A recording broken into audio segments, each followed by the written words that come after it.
If you didn't, you can ask them. They should be around you. The topic of the evening is one that affects us all. The conclusion of which can in an instant change the way we view the world and the way we approach it. It is because of this basic importance that what is going to be discussed today needs to be thought out with very careful objectivity and rationality. And to do this properly, the mind needs to turn inwards first and clear away all the biases and illogical thoughts we have. We need to examine our even most simple actions and the reasons behind them. An action as simple as even a safer greeting. For instance, when I said Assalamu alaikum, that meant peace be on you, and the reply was wa alaikum assalam, which means peace be upon you also. What needs to be noticed here is that there's a thought process and reasoning behind this greeting. I.e., there's a logical meaning behind even the way we greet someone. So even the most basic actions have a rational thought process. We don't have any actions which are completely irrational, or we should try that we don't have any actions that are irrational. Now, the talk itself will consist roughly of two main parts. Firstly, a rational approach towards proving whether there is a God or not. Because obviously if there is no God, then there is no point of discussing anything else. Everything else becomes invalid then. The second part of the talk will be that we're going to illustrate how the same rationality is also dominant in the Qur'an. So first of all, we're going to show, rationally speaking, whether God exists or not. And after we've done that, we move on towards explaining how that same rationality is completely dominant within the Qur'an itself. After the talk is over, hopefully by 7:30, around that much, we will have a 15 minutes break, inshallah, during which everyone can grab a snack, and the Muslims can also perform Maghrib prayers. We have a separate arrangement for that. After that, we will start the Q&A session. This will give you as the audience a good chance to drill the speaker with any questions you have. Lastly, the event will come to a close with a few finishing remarks from Khalid Hassan, the Laurier Muslim Students Association President. But for now, without any more delay, let me present to you Hamza Zuris, all the way from the UK.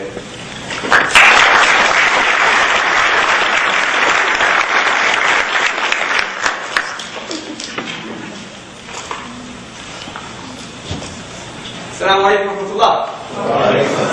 I'm not going to use the mic because I think I could project my voice. Everyone can hear me at the back? Yeah. Excellent. And another thing, what I usually do, I establish a good relationship with the audience before I speak. I help to establish a good relationship. Part of that relationship means that we have to have an agreement. First agreement is, can everyone put their mobile phones on silent? Possible?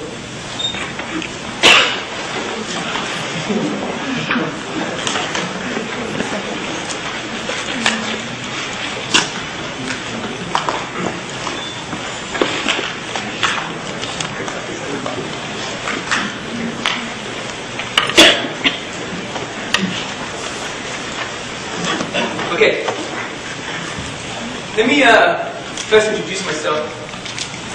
My name is Hamza Georges. I have a Greek heritage, a Greek background. Believe it or not, everyone thinks I'm Pakistani, but I do have Greek DNA.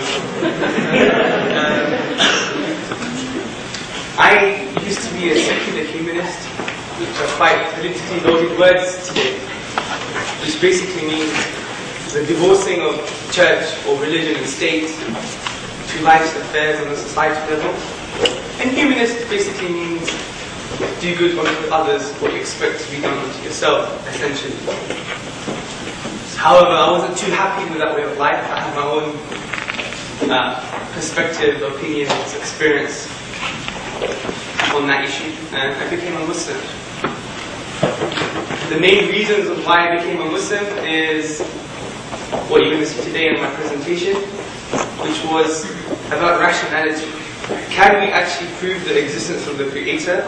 And can we prove any text, any external revelation can be attributed to this cause of the universe, the Creator? So that's what today's discussion is about. And today's discussion has huge social, political implications, especially in Europe and Britain. I don't know if many of you are watching the news or understand what's happening in Europe, especially in the Netherlands or Germany, Austria, Britain. there's a clash of ideas. There's a bit of an issue in terms of multiculturalism and community cohesion. The main reason for that is that there's two opposing ideologies that are in conflict with each other. Now, the way I believe we could transcend the anti-Islamic rhetoric that's happening in Europe and in the Netherlands and in Austria, Germany, Britain is by attempting to understand one another. It is crucial that we transcend the hype and the rhetoric in order to bridge the communities together. And hopefully, by understanding the Islamic intellectual basis, the Islamic way of life, the fundamentals of the Islamic faith in terms of the creedal matters, by understanding these issues as a Muslim and as a non-Muslim, we'll be able to bridge the gap effectively.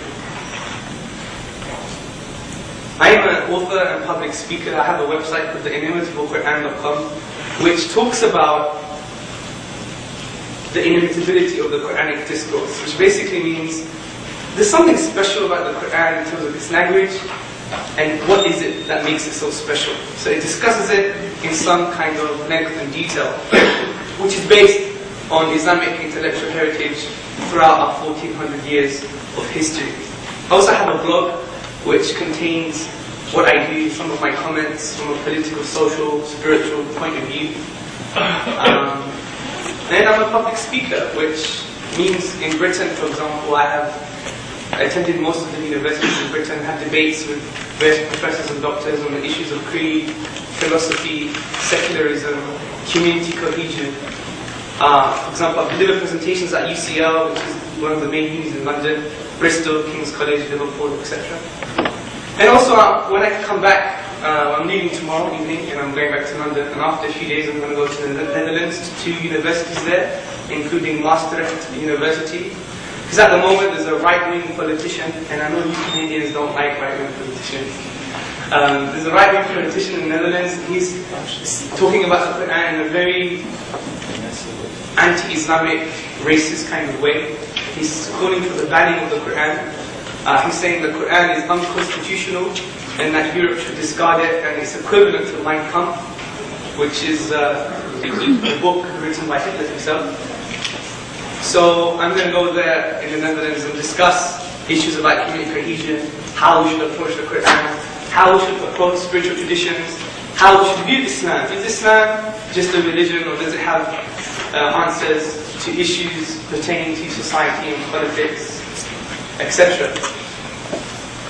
So that's me. That was my attempt to break the ice. Yeah. I don't know if it worked, but I feel better. Let me set the scene. It's essential that we set the scene.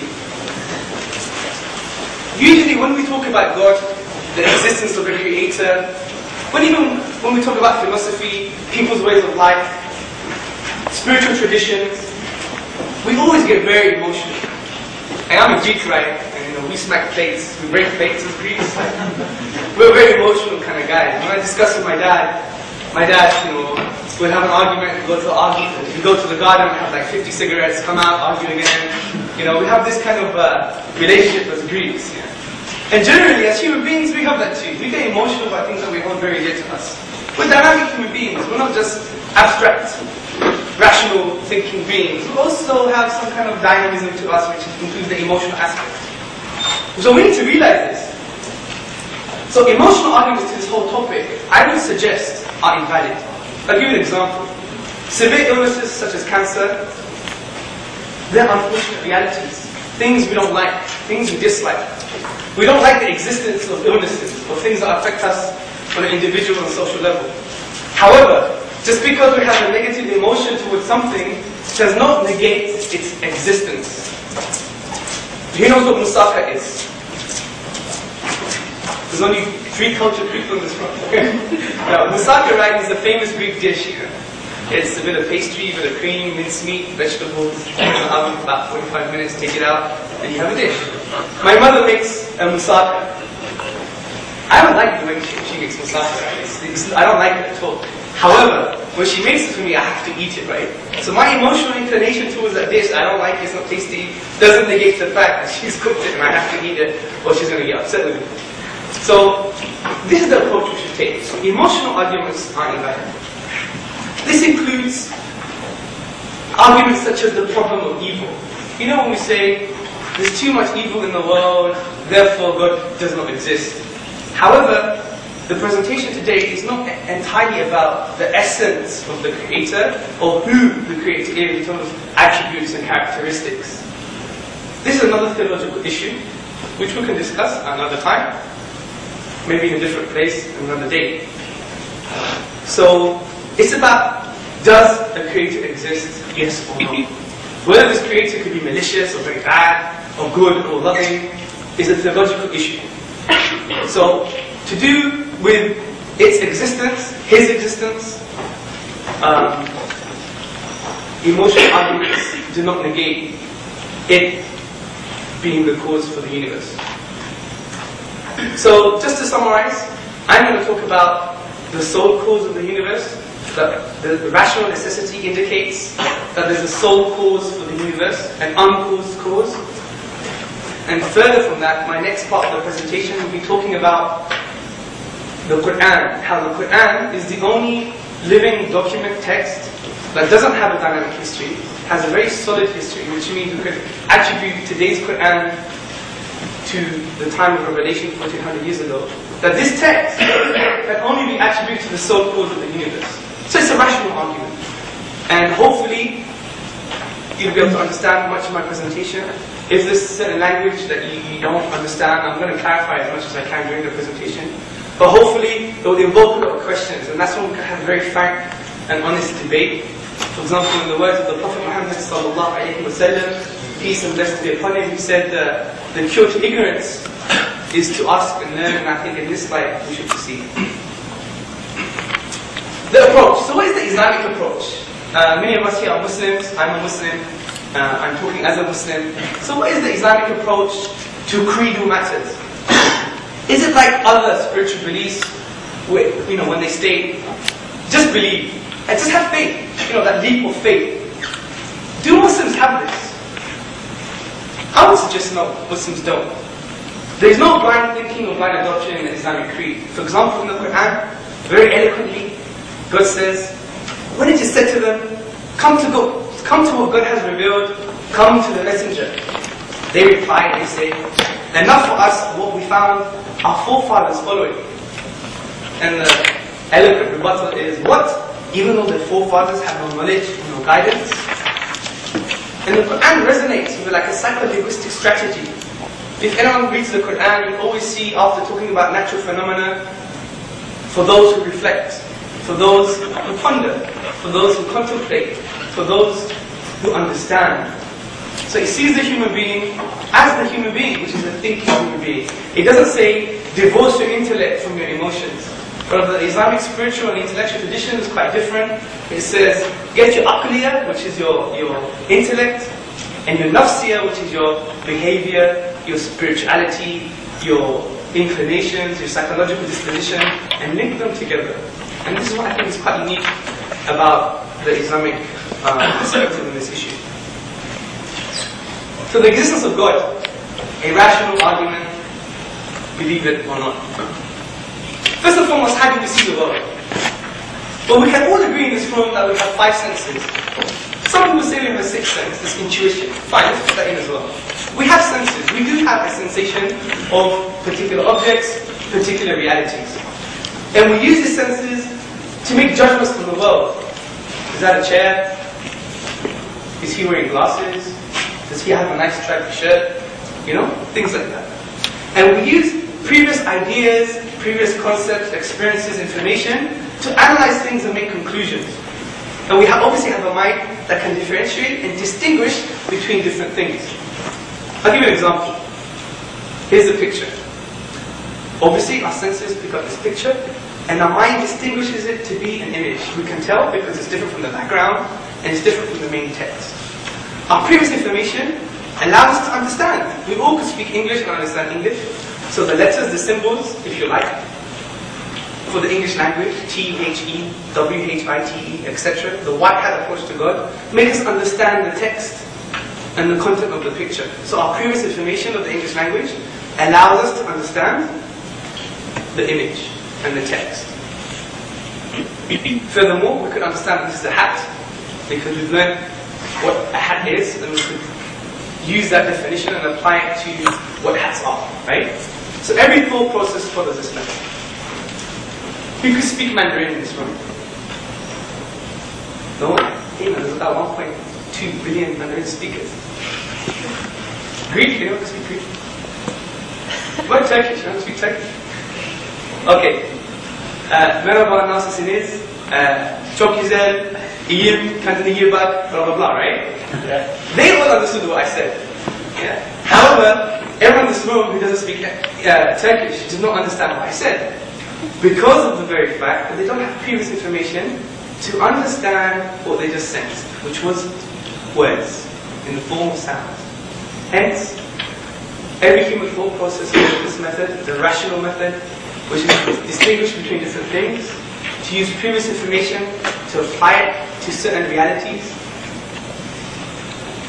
and we use our senses to pick up these realities. Therefore, we should proceed with this rational method and ignore emotional arguments that can be as a result of historical baggage or the way we've been brought up, that can have a negative impact on the way we think, especially when it comes to issues of belief, creed, and the way we should live our lives. What about science?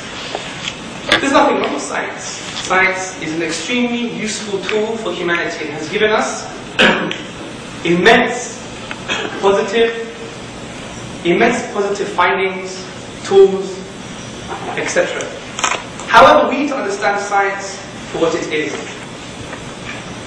We're not going to be like Richard Dawkins, for example, in his famous book, which was a bestseller in North America, The God Delusion, when he states there's absolutely no evidence for the existence of the Creator. The only reason he says that is because he would, what I would call, the many academics in this institution would call, a crude empiricist, which means he cannot transcend the touch and feel. He needs evidence, physical evidence for everything. So we need to understand what science is about. Science is a method of study that seeks to understand how things work and not why. As an example, science is a scope. It deals with tangible phenomena, things we could touch and feel, but it cannot answer questions that are to do with non-tangible realities. For example, the following questions. Science cannot answer the following questions. What is the impact of the Arabic language on pre-Islamic tribes in Medina? You couldn't do this. Unless you have a time machine, you go back to pre-Islamic Medina, you split both tribes apart, you apply variables. This is impossible, it's rationally impossible. So science can't deal with this question. However, the rational approach can deal with this question. We could look at historical evidence, we could analyze text, do a discourse analysis, look at some findings, historical findings, etc. We could come to a rational conclusion. And on a more humorous level, if someone's a crude empiricist or cannot transcend the scientific process of thinking, one may have to believe that they don't have a great-great-great-great-grandfather, because they cannot physically, tangibly assess that their great-great-great-great-grandfather exists. There may be no grave, there's no bones. However, everyone definitely knows that they have a great-great-great-grandfather, because we just know that by rational necessity. So there is a difference between the rational thinking and the empirical, scientific method and approach. So when it comes to the question on the existence of God, a non-tangible reality, we need to adopt the thought process that transcends the empirical, scientific method of study, which is the rational approach, which we just discussed. The origin of the cosmos, the universe. But we all have the same questions. Where did the universe come from? Why does something exist instead of nothing? These are valid questions. These are human questions. If you have nieces or nephews, or if any of you are lucky enough to be parents, you'll have the children always saying to you, why all the time. Even when you give an explanation, they will say why. Yeah. Sometimes it gets annoying. And sometimes we need to answer these whys and these questions when we start to grow up, when we start to evolve in terms of our intellectual capacities. Generally, typically as atheists, have said that the universe is eternal, which means it has no start, it has no end, and it's uncaused, which nothing brought into existence. Or, if they follow the Big Bang approach the existence of the universe, they say it was as a result of luck, chance. I think this is an irrational position to take on the existence of the universe. The way we're going to assess why it's irrational, we need to take a look at reality. We can all agree that the universe exists within time. What I mean by time, that there's a succession of events. There's an order to things. Before I came into this room, I actually had to open the door. Before I opened the door, I had to walk towards the door. So there's a succession of events. So therefore, you can also ask, the universe either had a start or it had a beginning. There's no in between. Now let's take the atheist approach, this argument. If the universe, and this is crucial to the debate, if the universe never had a beginning, that means there's an infinite number of past events. If the universe never had a start, never had a beginning, was not caused, then we have an infinite set of past events. Because if the past events were finite, which means limited in number, there must have been a beginning. So the opposite to that is, the universe must have had an infinite set of past events. Is this possible? Think about that question. Can we have an infinite set of past events? Many philosophers, many mathematicians, many thinkers, scholars, even people in this room would agree that the rational answer is no. Let me give you an example. Say we're in Gloria University Life, and we want to get the new translation of the Qur'an by Abdul Halim from SOAS University in London. And I'm in the queue, and there's 4 people in front of me.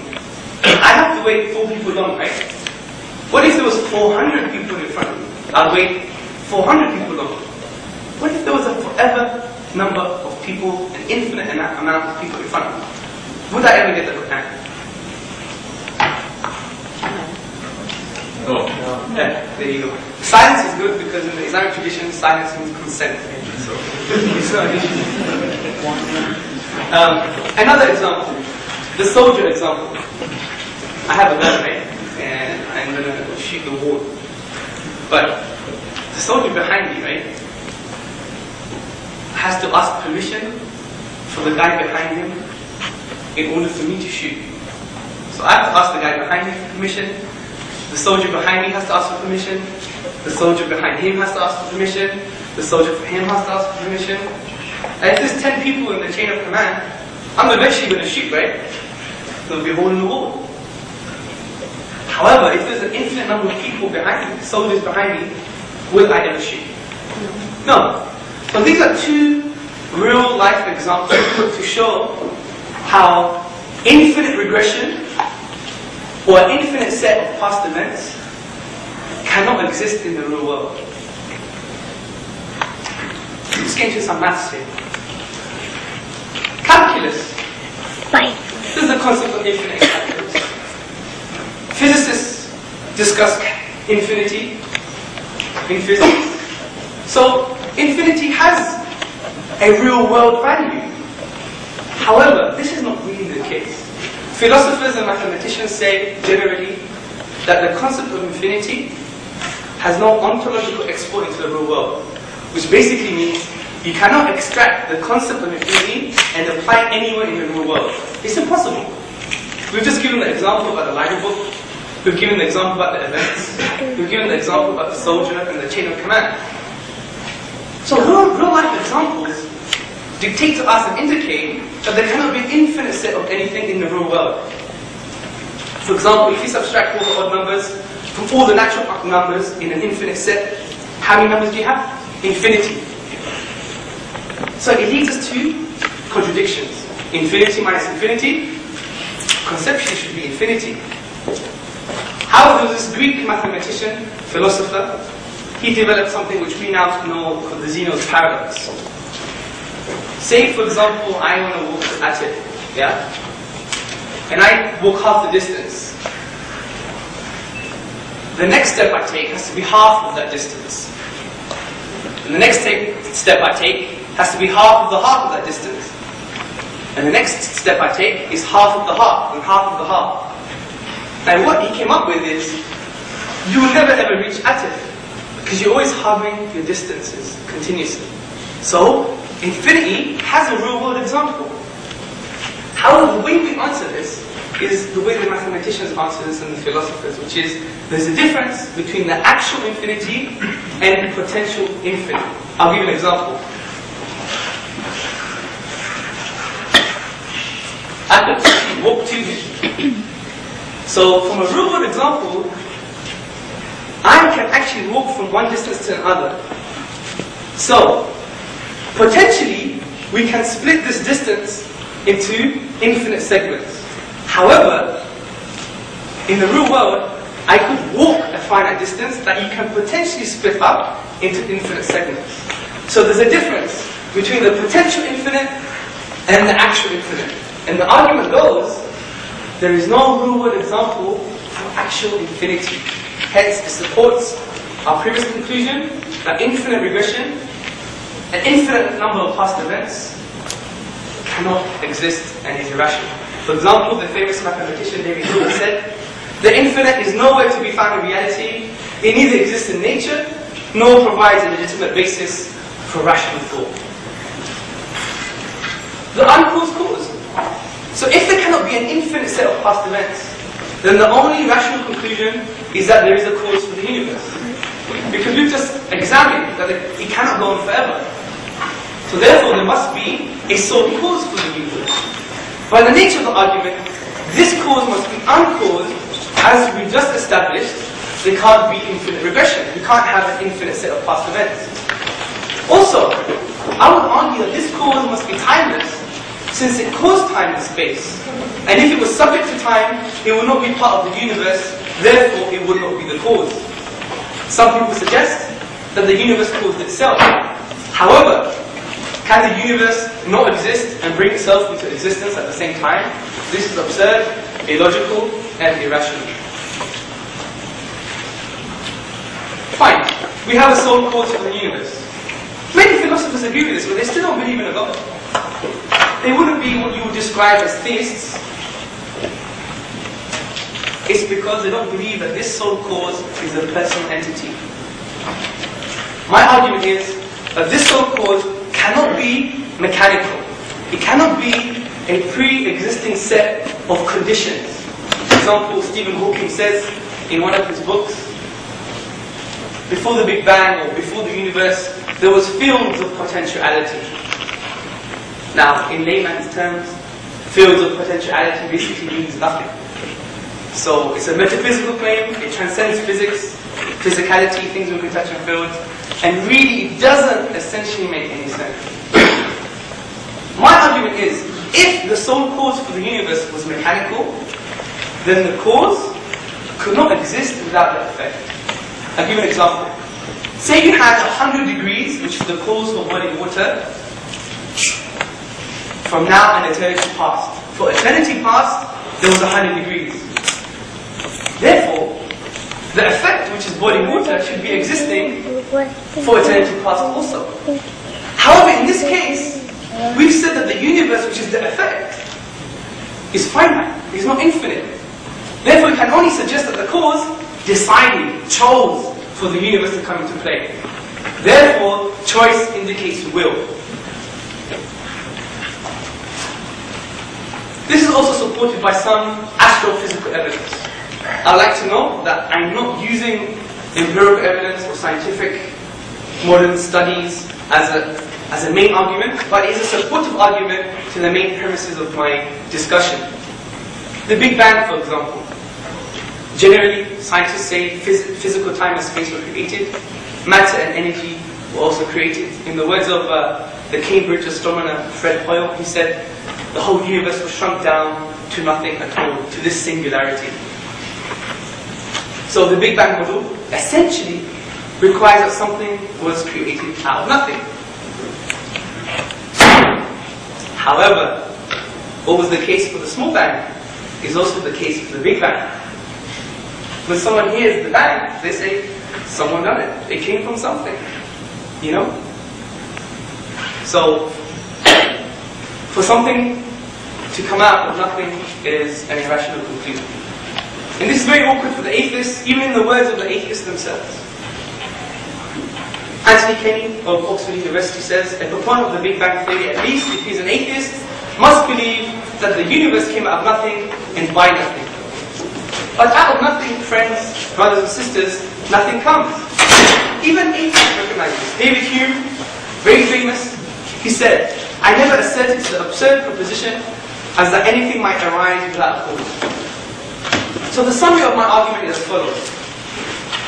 That it is an absurdity to believe that we can have an infinite set of past events, and also that the sole cause has a will, indicating a personal entity, because it had a choice. As we discussed, if it was just mechanical and a set of pre-existing conditions, the cause could not exist without effect. And we've discussed that the universe must be finite in this instance. And also this conclusion is supported by astrophysical evidence. However, I just don't want to preach here. I want to talk about some counter-arguments too. People say, well, the universe can be a cycle of events. We could discuss this more in detail in the Q&A. However, the question arises, what was the cycle? And also, this is absurd, as this would indicate from our example that the future causes the past. A very famous example is that things can exist without a cause. Some atheists, even some scientists, claim that subatomic particles exist out of nothing. A vacuum, a quantum vacuum. However, what they term as nothing here is actually something. It's a sea of energy fluctuations. And many physicists are adopting a deterministic view, which basically means there's a quantum field here. It's a sea of fluctuating energy. It's not nothing. So therefore, we can never claim the absurd proposition to say that something comes out of nothing, because in this case, whether we call it a vacuum or not, it's actually a sea of fluctuating energies, which facilitated the occurrence of these particles to emerge. Also, the problem of evil. I don't usually entertain this argument because it's also a theological argument. However, evil existing is a relevant emotional argument that doesn't negate existence of something. And as a Muslim, we can reconcile between things that happen that seem evil or negative to our own beliefs. And generally, we could discuss this in the Q&A, that invokes certain emotions and concepts in us that make us deal with problems in a very productive and positive way. As a Muslim, our spiritual tradition dictates that we don't put our head in the sand. For example, if the tsunami happens, we say, fine, what can I do now in order to come closer to my Creator and to obey Him? And in this case, what we do is to help people and to be very productive and very positive. Hence, we can reconcile between things that seem to us that are quite negative to our own belief. But that's another discussion we could maybe discuss in the Q&A. The famous one is then, who caused God? This is quite absurd and bizarre, because that means they haven't understood the nature of the argument, which is there can't be an infinite set of past events. So we could say, then what came after that event? Then what came after that event? Then what came after that event? We could be talking like this forever. But however, we've discussed about the absurdity of infinite regression. Therefore, by rational necessity, there must have been a sole cause. For example, this is taken out of one of my refutations on my blog of Richard Dawkins' book. It says, the questioner's self-imposed philosophical restrictions, hardcore empiricism, has restricted his scope for any major mental activity. If we consider, as the questioner would too, that time and space are part of the universe, and if the whole universe had a cause, that cause could not be subject to time and space. So rationally, it would not be possible to subject any of these concepts to this cause. Also, the very fact that this cause must be uncaused is a rational necessity due to the absurdity of an infinite regress, that is, an infinite set of past events. Some additional supporting arguments. For example, the probability of the Big Bang's low entropy condition existing by chance are out of the order of 1 out of 10 to the power of 10 zeros, which is 123 zeros. I made this up. It's the equivalent of believing in a talking pink elephant that exists, that was born on Pluto and flew here in a giant feather. No one would rationally even say this is the case. We would never claim such absurd, irrational statements. However, many of us, as human beings, believe that the condition of the Big Bang having life-permitting conditions, it's fine to believe that it came out of chance. However, if we turn this example and apply it to other examples, we understand how this concept itself is irrational, and we don't think like this on our day-to-day life and activities.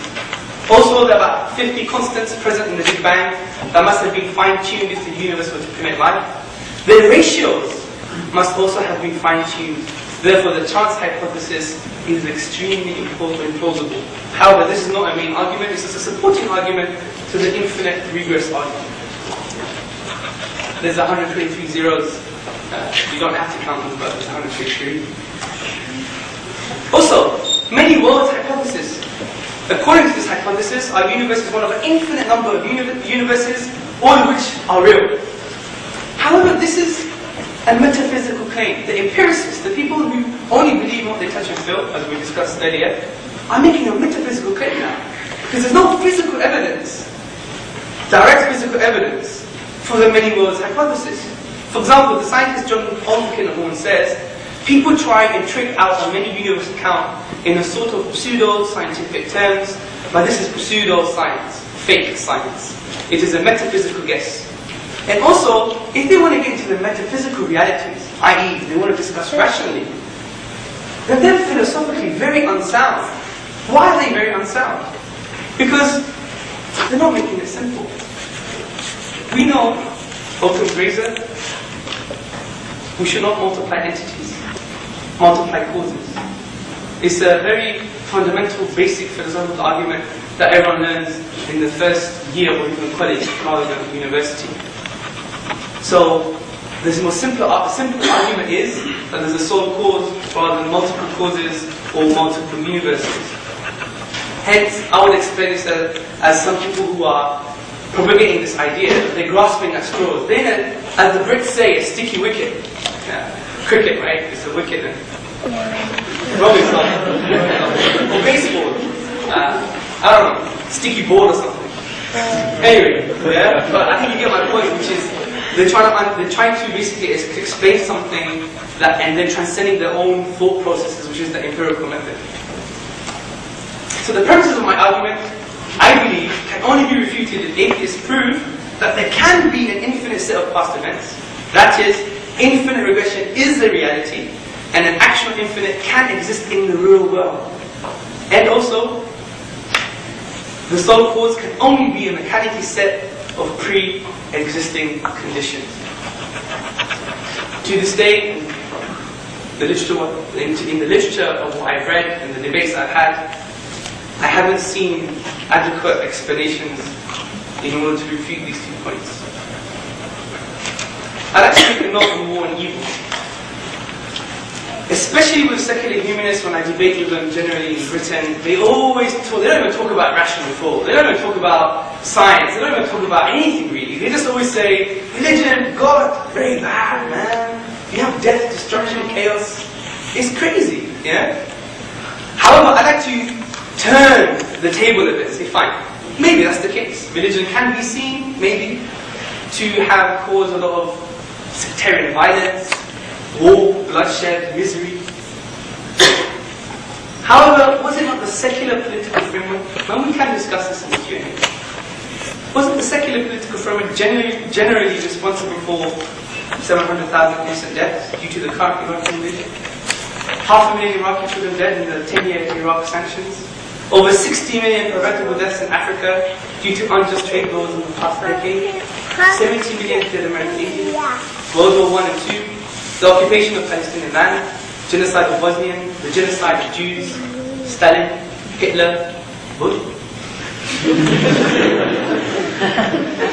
The Vietnam War. The mass murder of newborn baby girls in China. 250,000 dead Filipinos. Hiroshima. The ethnic cleansing of Palestinians, Chechens, Tibetans, etc. The list can go on. However, if I use the arguments that some people use in terms of swiping statements, religion is bad, God's bad because of war, therefore we could say secularism doesn't exist or secularism is wrong. But this approach is irrational and does not facilitate intellectual discussion because it's emotive and it tries to take a political dynamic complex situation and translate that in one-line statements and sound bites, which, as human beings, if we want to have a frank, honest discussion, we need to transcend those types of sound bites and see the reality of what it really is. So the rational conclusion is a timeless cause that has a will exist. But what about God? What about Allah? What about Jesus? What about Yahweh? What about Buddha? What about, I don't know, any other names for God? Calling God Allah, the necessity for external information. Excellent, one time. In Greeks, usually I'm not on time. If you go to my Greek village, you ask for the time, they just do that. they transcend time, you know? They're like, they probably think they created time, that's why. Greeks think they create everything. Who's seen My Big Fat Wedding? Yeah, everyone's seen it, right? They say, you know, give me any word, I say that word is Greek. Anyway, we have a historical conflict, so I have to apologize on behalf of the whole Greek community. Any Greeks here? Okay.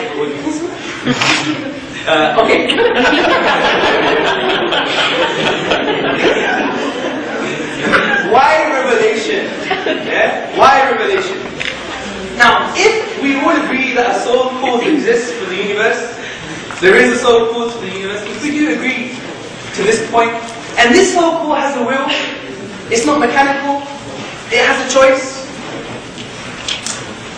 then if we're searching to find out what this sole cause said, if it said anything at all, then there's only two approaches. And I call them the introspection approach and the exospection. Exo basically means out in Greek, right? But when I did the word and tried to fix the spelling, they couldn't find it. So this is my word, right? Which basically means looking outside of yourself, external. Introspection basically means, in this context, that you refer to yourself, to your current disposition, to your current experiences, knowledge, to find out what the sole cause of the universe is and what the sole cause of the universe has said, if he or it has said anything at all. Exospection is different. It's based on certain assumptions that you cannot determine introspectively what the infinite cause has said or what the infinite cause is, because generally human beings have finite minds. Now, I'm going to explain to you why it is only valid to follow the exospection approach, and I'm going to try and show you that the absurdity of the introspection approach. I studied psychology as a major, you call it a major, you call it a degree in Britain, in Westminster University in London. And there's this theory called individual differences. We all come from different backgrounds. We all have different genetic makeup. We all have different experiences, different emotions, different interactions with human beings, limited amount of knowledge. Hence, if we just use introspection on an individual level, then there'll be 6 billion different understandings of what the Creator is, what the sole cause of the universe is. And there will not be true understandings, because you will be basing it on a reference point, which is the human being, that is limited in nature, whereas the Creator is unlimited by rational necessity, and is the cause for all our concepts and all the temporal events and physical objects in the universe. So how can the human being introspect on such a huge reality?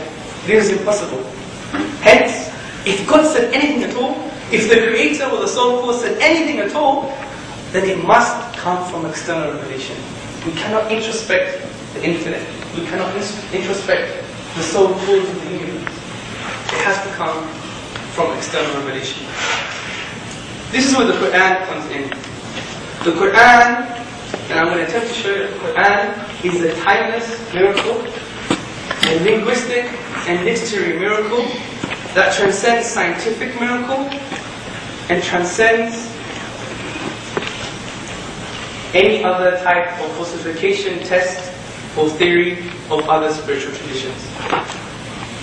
In the Qur'an, chapter 2, verse 23 says, and if you're in doubt, according to humanity here, concerning that which we have sent down to our servant Muhammad sallallahu alayhi wa sallam, peace and blessings be upon him, Then bring a chapter of the like thereof, and call your witnesses, supporters and helpers, besides God, besides Allah, if you are truthful.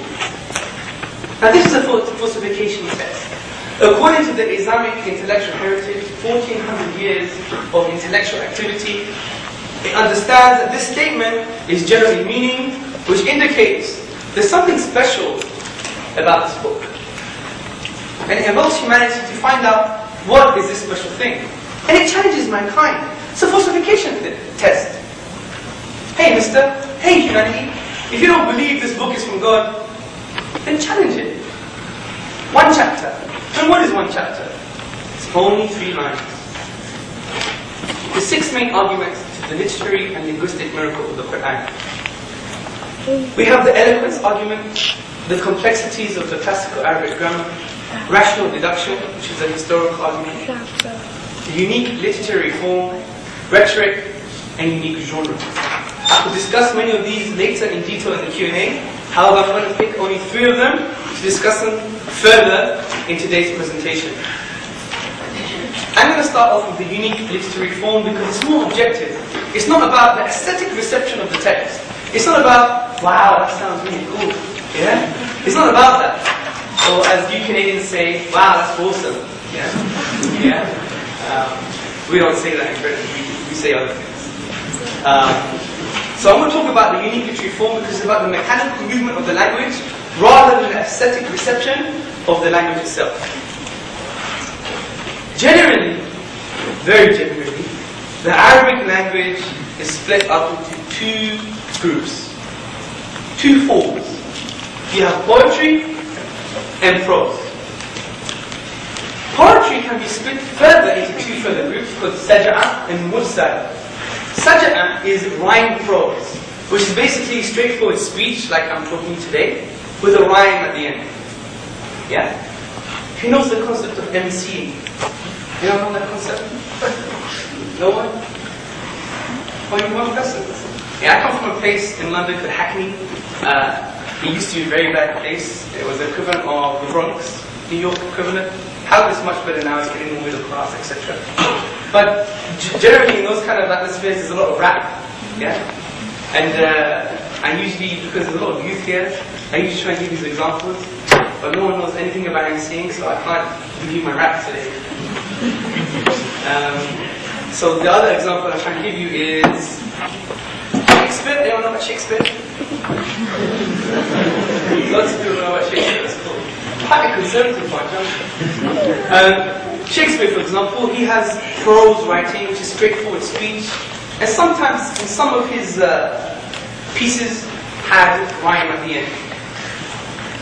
Mursal is straightforward speech. It's like what I'm delivering today, to evoke emotions, to evoke thought, to evoke fear in the masses. And there's the other group, which is poetry. Like Arabic poetry, it always conforms to a strict rhythmical pattern, which are called the al-bihar, coming from the word seas. Yeah, the seas. Just like the way the waves move. And there's 16 types in the Arabic language. We have al-tawil, al-basit, al-waqir, al-kamil, etc. And if you see on the presentation slide, as an example, tawil, you have the arab, which is a short beat, and you have the underscore, or the line, which is a long beat. So if you take tawil, for example, it goes ba, ba, ba, ba, ba, ba, ba, ba. I do sound like an idiot, but or waqir, for example, which is the third one, ba, ba, ba, ba, ba, etc. Luis Chico, in the late 20th century, took all the pre-Islamic poetry and all the post-Islamic poetry and found out that every single poem is structured around the 16th pattern. So what does this mean? Why is the Qur'an unique? What makes the Qur'an so special in this case, from a literary form point of view? Well, according to Nelson and Aubrey, Abdul Halim, Abdul Rauf, Gibb, Miro, Margalut, they say the Qur'an cannot fit into any of the known forms, any of the known structures. This is because the Qur'an does not adhere to the structural rules of poetry, because it the rhythmical patterns cannot be templated. You cannot template the rhythmical patterns onto the Qur'an. Also, the Qur'an is not just straightforward speech because it has an internal rhythm. And it's not rhyme prose, not sajah, because it's not straightforward speech with just a rhyme. Because of its internal rhythm and its stylistic differences that are quite unknown to any type of prose in pre-Islamic or post-Islamic poetry and literature. And I'll explain the implications of this later. We have the eloquence argument. According to one of the famous linguists in our Islamic heritage, Imam al-Haramain al-Juwayni, he says, eloquence consists in expressing an appropriate meaning with a noble, apt and clear phrase, indicating what is to be without superfluous additions. The modern scholar, Isa Bulata, and I think he's Canadian actually, he says, humans cannot imitate the Qur'an because their knowledge does not encompass all the words of Arabic, all the ideas in them, and all the varieties of structure. The Qur'an is an extremely sensitive document. What I mean by this is that if you were to change the word order, if you were to change a particle, if you were to change the rhythm, if you were to change the rhetoric, if you were to change its cohesiveness, if you were to change the phrase order, if you were to change anything in the Quranic discourse, it would cease to sound like a Qur'an, it would distort the communicative effect, and it would render the psycholinguistic impact as none. This is how sensitive the Quranic language is, and it's so superior to any other text known. I'll give you a very simple example to those who can't even do grammatical analysis of the Qur'an. We have two similar meanings, but two different structures in two different places in the Quranic discourse. For example, in Qur'an 80:151, Allah subhanahu wa ta'ala, God says, "You shall not kill your children because you cannot support them. We provide for you and for them." Also, we have similar meaning here. You should not kill your children for fear of want. We will provide for them and for you. Now, certain linguists may say there's a linguistic inconsistency in these two structures.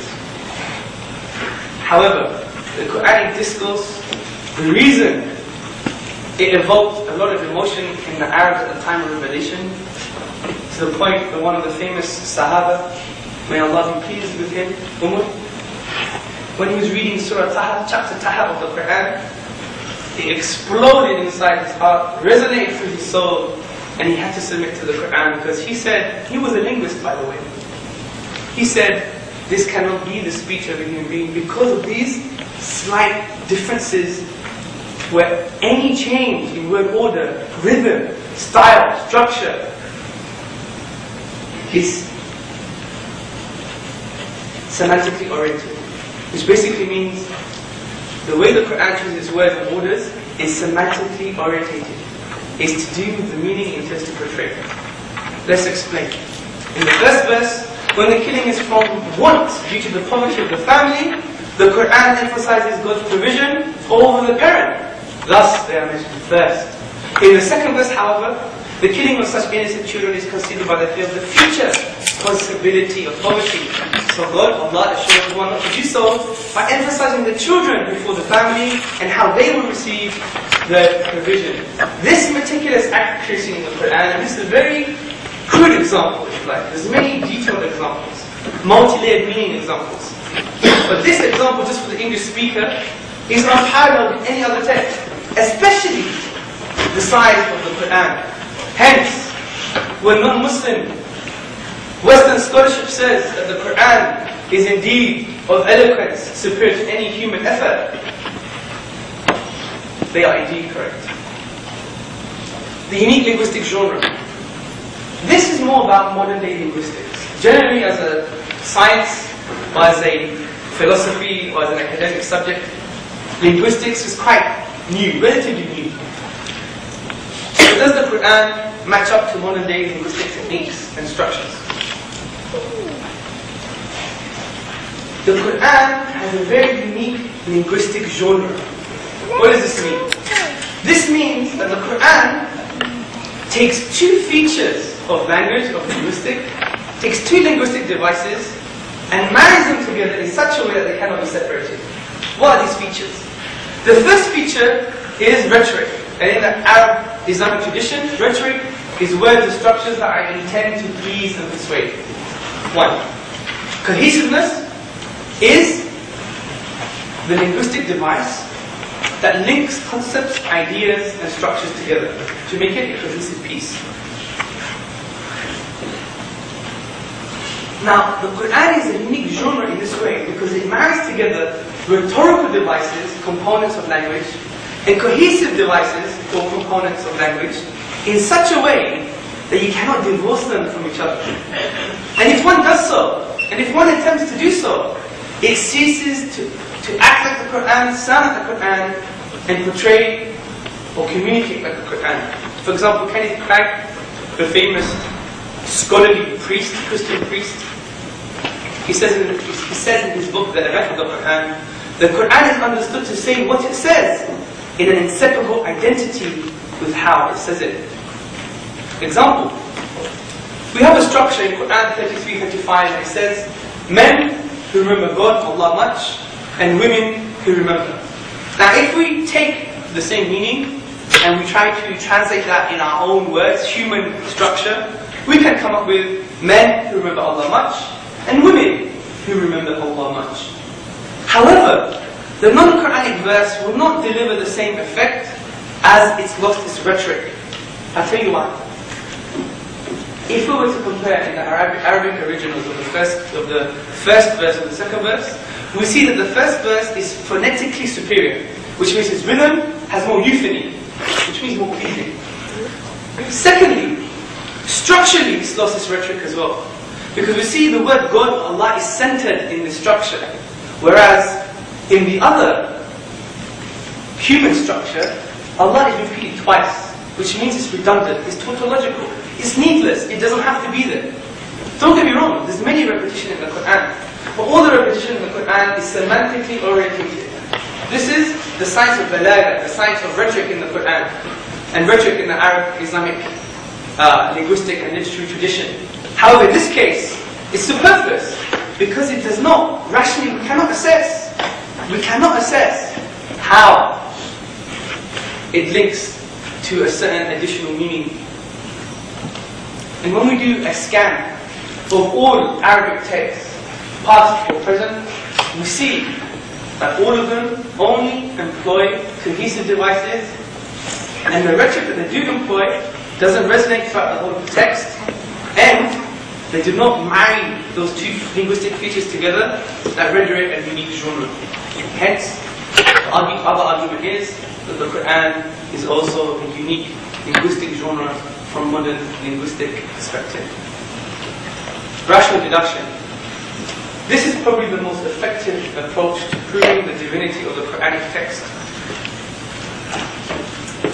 It's a historical fact. Western scholarship agrees with this. Maghribi, Mir, Arbery, Lawrence, Jones, can go on and on. That the speakers, the people living at the time of revelation, 1400 years ago, were the best at expressing themselves in the Arabic tongue. There's a full stop on this issue. There is no ikhtilaf. It basically means difference of opinion on this matter from Eastern or Western scholarship. For example, Ibn Khaldun says, famous Islamic historian, it should be known that Arabs thought highly of poetry as a form of speech. Therefore, they made it the archives of the history, the evidence for what they consider right and wrong, and the principal basis of reference for most of the sciences of wisdom. Also, they were the best at expressing themselves in Arabic language because they were an illiterate society. If you study the development of language or psycholinguistics, in developmental psychology especially, what you would notice is, from an anthropological point of view, that people who were just oral cultures had better eloquence and could express themselves in much better ways because they could see words. And it would impact them from a psycholinguistic point of view greater than any other society. For example, societies that are multilingual and societies that can actually read and write have a form of linguistic degeneration from an eloquence point of view. So if the best people were challenged by the Qur'an, then who can do it? Well, some of the challenges at the time of revelation and throughout the 1400-year history is Musaylimah, Ibn al-Mukaffar, Yahya ibn al-Hakam al-Ghazal, Ibn al-Rawandi, etc., etc. Now what's interesting, especially for the Muslim sisters in the audience, that there's a famous scholar. There was a woman, and she was born in 1917, I think, and she's from Al-Azhar University in Egypt. Her name was Aisha Abdul Rahman, and she compiled every century challenge to the Qur'an from a linguistic and literary point of view, and she refuted it. And she was one of the major modern scholars in preserving the creedal, rational justification for the Islamic way of life. So this should be a motivation for the sisters, and also show to the non-Muslims that throughout our history, women in Islam have been the scholars. If it were not for the wife of the Prophet Muhammad sallallahu alaihi wasallam, peace and blessings be upon him, and other famous women in the Islamic heritage and history, we would not have the Qur'an, and we would not have the hadith, which are the narrations of the Prophet Muhammad sallallahu alaihi wasallam. I'll give you an example of a failure. Musaylimah, he says, the elephant. What is the elephant? And who shall tell you what the elephant is? He has a ropey tail and a long trunk. This is a mere trifle of our Lord's creations. Now even reading the English translation, we can see that it lacks informativity, which basically means its information, the content, does not apply to anything relevant in its society, and does not indicate any kind of relevant message. And also considering the style of his speech, he followed the Kahin style of rhyme prose, which is another subdivision, but it's saja'ah. What I discussed before in terms of literary forms, it is a straightforward speech with a rhyme at the end. So, it's not like the Qur'an, and it falls into the non-literary forms. So we can discuss now, if it cannot be from the best people who were best placed to express themselves in the Arabic language, if it cannot be from them, if they cannot challenge the Qur'an, then who's left? Well, we said the Arabs can't do it. We've just discussed historical, psycholinguistic, developmental approach. So it can't be an Arab. Can it be a non-Arab? Well, you have to know the Arabic language. So who's left? Well, we've just discussed for the first part of the presentation about the existence of the sole cause of the universe from a rational philosophical point of view. So we can safely say that that's an entity that can possibly express the Qur'an. So, but some people say, wait a minute, it can still be the Prophet Muhammad sallallahu alayhi wa sallam, it can still be the Prophet Muhammad, peace and blessings be upon him. However, generally, philosophically, rationally, we would disagree. Firstly, because the Prophet Muhammad was also an Arab. So are you saying the best Arabs that could express themselves in the Arabic language could not do it, but the Prophet Muhammad can? One.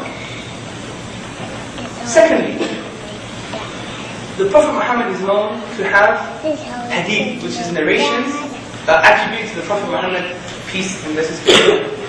And if you compare the Qur'an with the hadith, there are severe and profound linguistic differences. From an oral point of view, and from a psycholinguistic point of view, no one, especially with modern day models of how we express ourselves orally, we cannot, especially over a 23-year period, which was the Qur'an was revealed over a 23-year period, we cannot speak in one unique style and then straight away utter another unique style. It's a linguistic impossibility. So rational deduction dictates, can't be an Arab, we've discussed why. Can't be a non-Arab, we've discussed why. Can't be the Prophet Muhammad sallallahu alayhi wa sallam, peace and blessings be upon him. So what is the other entity there? We've established that the sole cause of the universe exists. So surely, from a rational point of view, even according to the philosophy of Occam's razor, do not multiply causes and entities. Someone usually says to me, what if it was an alien? And I said to him, well, an alien can speak Arabic, but he can't speak Arabic. And also, if we want to add entities, we have to actually prove that these entities actually exist before we could enter the realm of rational discussions. So in my opinion, there's no other rational explanation. What does Western scholarship say? I should be finished in about 5 minutes, inshallah. The consensus opinion of the superior nature of the Qur'an's language is expressed by many scholars. For example, Maghili, he says, the Qur'an admittedly occupies an important position among the great religious books of the world. It yields to hardly any in the wonderful effect which it has produced on large masses of men. It has created an all but new phase of human thought, a fresh type of character. It first transformed a number of heterogeneous desert tribes of the Arabian Peninsula into a nation of heroes. Secondly, it's my favorite, Bruce Lawrence from Duke University, he says, as tangible signs, Quranic verses are expressive of an inexhaustible truth. They signify meaning laid within meaning, light upon light, miracle after miracle. Arbuthnot, he says, and though that several attempts have been made to produce a work equal to it, as far as eloquent writing is concerned, none has yet succeeded. Martin Zamet, in his book A Comparative Lexical Study of Quranic Arabic, a book that can be found in the British Library, he says, notwithstanding the literary excellence of some of the long pre-Islamic poems, the Qur'an is definitely on a level of its own as the most eminent written manifestation of the Arabic language. We have a Reverend R. Boswell Smith, concludes that the Qur'an, in his book, Muhammad and Muhammadism, is the one miracle claimed by Muhammad, his standing miracle, and a miracle indeed it is. Now we have to understand the implications of the linguistic and the literary miracle from a philosophical point of view. When it comes to scientific phenomena, we know that things change. 50 years ago they believed in the steady state theory for the universe, now they believe that the universe is expanding. Science changes based upon tools and techniques.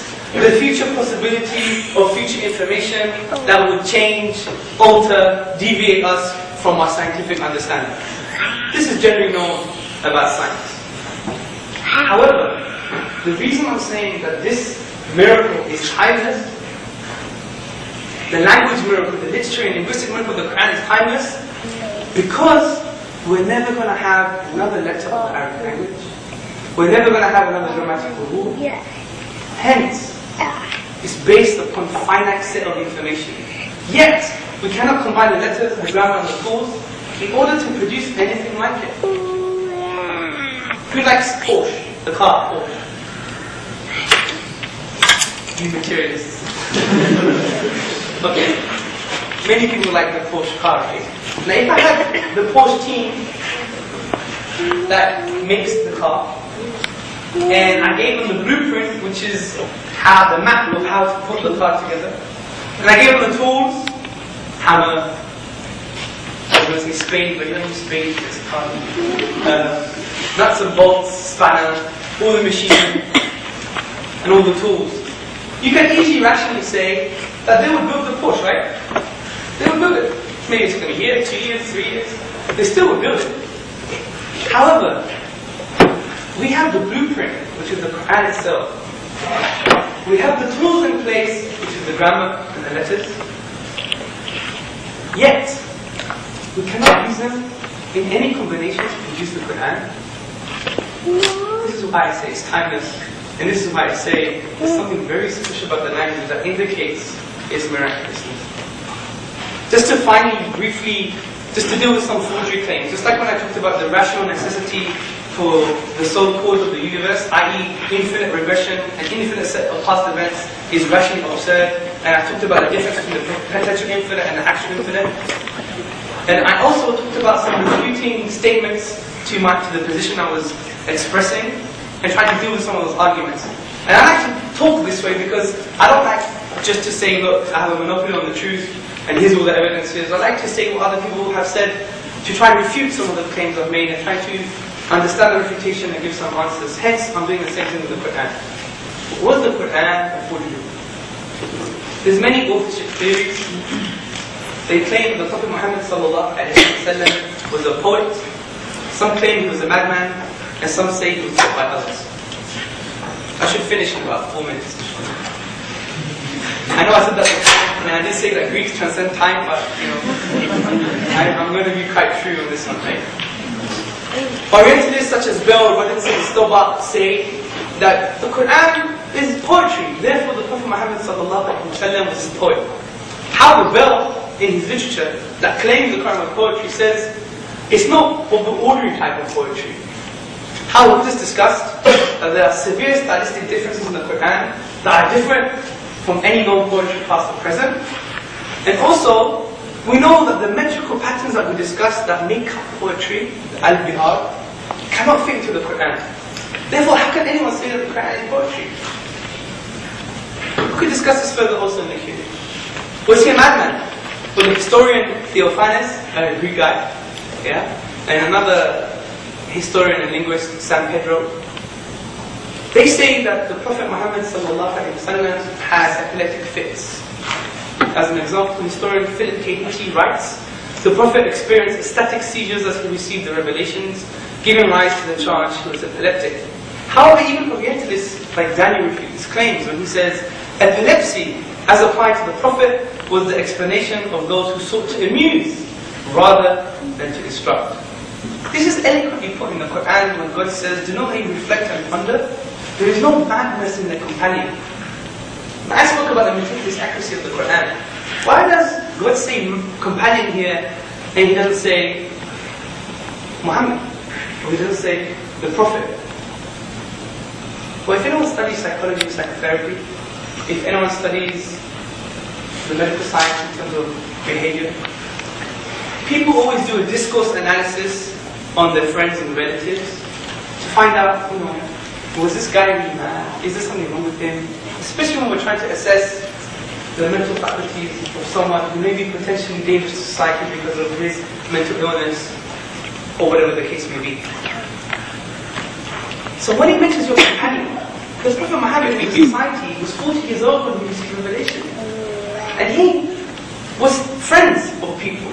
He had intimate relationships with people from a social and personal level. So if he was really mad, then they would know about it. There would be signs and indications, whereas historically there was not. Also, there's an incongruence between scientific symptoms of epilepsy and the Islamic historical literature that described the ecstatic seizures of the Prophet Muhammad sallallahu alaihi wasallam.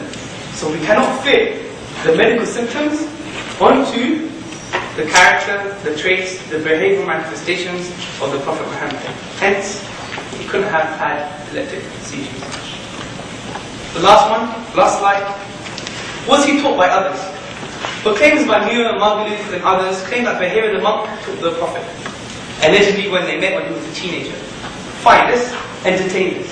First and foremost, the historical narration that he meant Bahir the monk is what we call dhanni, is weak. It doesn't have any historical validity. How are you to entertain it? How can someone express the whole Qur'an as a result of meeting a monk when he was a teenager for a few hours? Also, others such as Menzies and Gardner claim that the Qur'an was taught by Salman al-Farsi, which was a convert to Islam. So if he learned the Qur'an from Salman al-Farsi, where did he learn the rest of the Qur'an before he met Salman al-Farsi? Also, others such as Bodley and Gibb claim that it was an Arab Christian, Qis ibn Sa'idah. However, they both completely forget that this individual died over a century before the Prophet's birth. Why do they claim this? Why do they claim this? Some Orientalist historians do not understand how the Islamic civilization emanated from one book and just over a 23-year period. So there's two answers. Either it's divine, or the Islamic intellectual heritage had to borrow something from other civilizations. Hence, they grasp at straws from a historical and rational perspective to try and find answers of how a civilization can emerge, which is unparalleled in history, just from a 23-year period and based on one book. Conclusion. There is a corpus of material available concerning today's topic. I have a couple of slides worth of references and I can send them to you in email if you send me an email and ask. This presentation has provided a rational argument for the existence of the Creator and the uniqueness of the Qur'an, which are essential components of the Islamic intellectual basis. Hence, when Muslims are quite passionate about Islam, about the Qur'an, about the Prophet, they are sometimes rationally justified. Because they believe that they can enter in an intellectual discourse with non-Muslims or with anyone of any tradition in a positive way to discuss the creed. We must proceed to adopt the rational approach in the context of honesty and sincerity in order to have a productive question and answer session. The reason I say this, because I like to follow the Quranic paradigm for discussion, which in the Qur'an it says, "O mankind, we have created you in different tribes and nations in order to know one another." Why does it not mention love? Why does it not mention be good to one another? Because knowledge is actually the thing that removes anxiety, it removes fear, and it's a thing that will bind us together in a very intellectual manner, a rational manner, a human manner, so we can have a productive and positive discussion. I'd like to thank you very much. Anything that I have said from an Islamic spiritual point of view that is negative or wrong has come from my ego, and anything that I've said that's good, positive, has come from the Creator Himself, Allah subhanahu wa ta'ala. I also finally like to end, it's transcending my 4 minutes, I know. I'd like to end that anything that we understand here today, if it's just academic, if it's just abstract, if it's just a concept that has no real value to our behavior or to our interaction with other human beings, then please discard this presentation and put it into your intellectual aspect. Because I believe it's so important when we learn anything, when we interact with other human beings, whether from any different spiritual position, ideology, we need to have some kind of positive interaction and affect our lives in a profound or in a positive way. It's just like the star. Everyone knows in the Western world, people in Canada, people in Britain, people in London, we know the star exists. It's a phenomenon, it's the truth. However, it's a very cold concept though. Stars exist, big deal, they're very cold.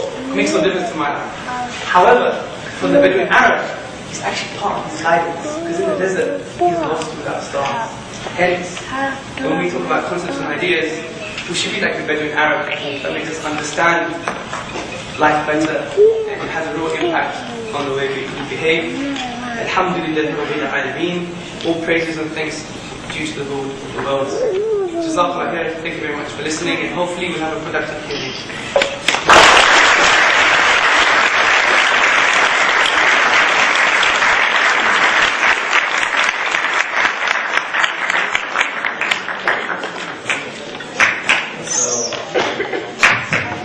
Thank you, Mr. Torres, for that enlightening talk.